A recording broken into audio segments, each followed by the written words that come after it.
Hi everybody, I'm Ryan. Today we're going to look at a new deck on the scene that's been tearing up Magic Online for the past 2 or 3 weeks, and that is Red-White Pia.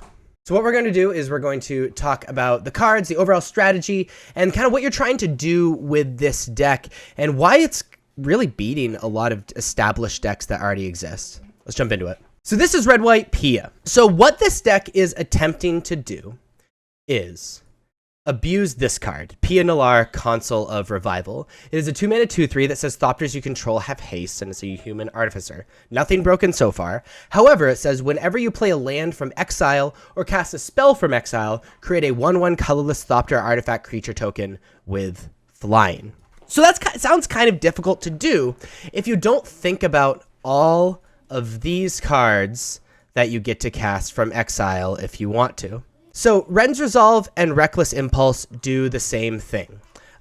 They say 2 mana, sorcery, exile the top 2 cards of your library. Until the end of your next turn, you may play those cards. They literally say the same thing. So if you have a Pia out and you cast Ren's Resolve or Reckless Impulse, and then you cast those cards that are exiled with Ren's Resolve or Reckless Impulse, then you get a Thopter with haste.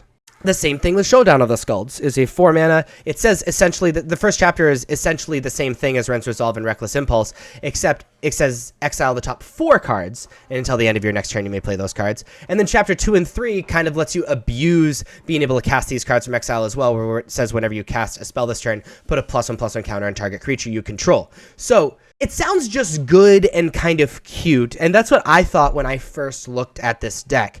However, where it gets nasty is when these cards start chaining off of each other. You cast a Ren's Resolve, hit a Reckless Impulse, and like a Kimono faces Kakazan. You cast the Kimono, get a Thopter, jam, untap, cast the Ren's Resolve off of Ren's Resolve, or whatever, like hit a Bone Crusher Giant, get a blocker out of the way, get a Thopter, etc., etc. And it really like starts chaining and getting ridiculous, especially if Pia is never answered. Now, what's beautiful about these cards, the Reckless Impulse, Ren's Resolve, and Showdown of the Skulls, they are actually pretty good in a deck like this, even without Pia. So the reason that they are super, super good is that this is kind of in the context of just a mono-red aggro deck. And mono-red aggro decks already want to be putting +1/+1 counters on things, and they already want to be hitting multiple cards for the cards that they have.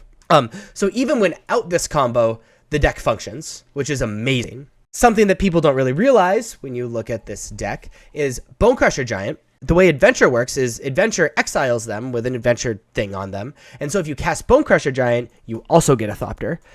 Casting Bone Crusher Giant after you stomp something. Just a little bit of extra, like...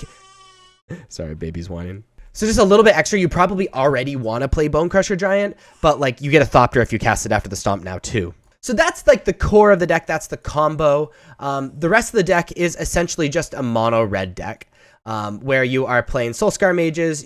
Where you have, it's a 1/2 with prowess. If a source you control deal non-combat damage to a creature, opponent controls, put that many -1/-1 counters on that creature instead. Really, the only thing that deals non-combat damage are Stomp and Play with Fire. The cool thing about Soulscar Mage is you can really mess up combat. You can kind of jam in. They account for prowess, and if you have something, and like block, and then you can make things smaller before damage, which is very, very strong with Play with Fire and Stomp. Play with Fire being a shock that if you deal damage to your opponent, you scry 1, which is pretty cool. Good removal, good burn. Remember, this deck is trying to kill your opponent as fast as possible. This is in the context of a mono-red aggro deck. Monastery Swift Spear is kind of the quintessential card in these aggro decks. It's a 1/2 with haste and prowess. And then Kimono faces Kakazan is a saga where the first chapter is deal 1 damage to each opponent and each planeswalker they control. Second chapter is when you cast your next creature spell this turn, put a +1/+1 counter on it, essentially. And chapter 3 is you exile it, return to the battlefield. Unfortunately, you're not casting this card, so it doesn't trigger Pia, but you get a 2/2 with haste on the third chapter. So just all very, very aggressive cards.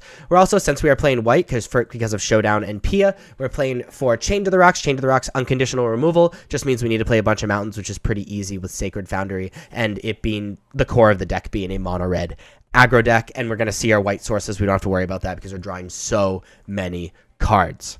And so often what happens with this deck is you're just kind of like playing the mono red aggro plan for the first 3-4 turns or so. Maybe you draw a couple extra cards with Ren's Resolve, Reckless Impulse, or Showdown or whatever, and then you end up untapping with Pia or casting Pia when you have mana open already, and the game kind of just ends over the course of the next turn or two, which is really, really incredible. As far as the sideboard goes, you know, we're trying to answer things, but also kind of advance our own game plan. Destroy Evil is a 2-mana, deals with enchantments, deals with shield drids and stuff like that. Invasion of Gobakhan is great against combo decks, and of course board wipes. Like if we're trying to go wide with Thopters and stuff like that, board wipes are pretty good against us. We recover really well because of Showdown and Ren's Resolve and Reckless Impulse, but you know, we kind of don't want them to happen, obviously. Rest in peace for, you know, these decks like reasonable against Lotus and very good against Greasefang. Alpine Moon for these Nykthos decks and like Lotus Field decks. And the Festivities being very, very good against Convoke and humans. Renny Volley, good against like Greasefang, good against Spirits, good against humans, etc., etc. We are playing Wear Tear, just as additional artifact and enchantment removal. Justice Strike is a really cute answer to Shieldred and a lot of like aggressively costed cards. Justice Strike is very strong. And we're playing our 4th Showdown of the Skulls for our grindy matchups because this is what makes us win our grinding matchups, period. And of course, Gigantha because it's free. Yeah, we just get to cast Gigantha, which is awesome. So there you have the new red-white Pia deck that has been tearing up Magic Online. If you like this video and want to see more videos like this, please be sure to like and subscribe. Check me out on social medias. Links are above me and in the description, especially on Twitch where I stream most nights and where I'm recording this video. I'll see you next time. Bye-bye.